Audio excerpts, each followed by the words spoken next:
अन्नपतेन्नस्य Dodai जनमीवस्य शुग्मिनः प्रप्रदातारन्तारिख उरजन्नो देहि द्विपदे चतुःपदे चतुष्कोणमण्डलं कृत्वा तदुपरि नैवेद्यपात्रं निधाय गायत्रीमन्त्रेण पात्रं प्रोक्षयेत् ऋतन्त्वा सत्येन बर्हिञ्जामि धेनुमुद्रयाममृतीकृत्य गरासमुद्रया ॐ प्राणाय स्वाहा ॐ अपानाय स्वाहा ॐ व्यानाय स्वाहा ॐ उदानाय स्वाहा ॐ समानाय स्वाहा ॐ ब्रह्मणे नमः।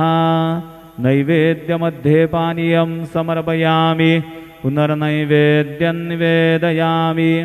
ॐ प्राणाय स्वाहा ॐ अपानाय स्वाहा ॐ व्यानाय स्वाहा ॐ उदानाय स्वाहा ॐ समानाय स्वाहा ॐ ब्रह्मणे नमः।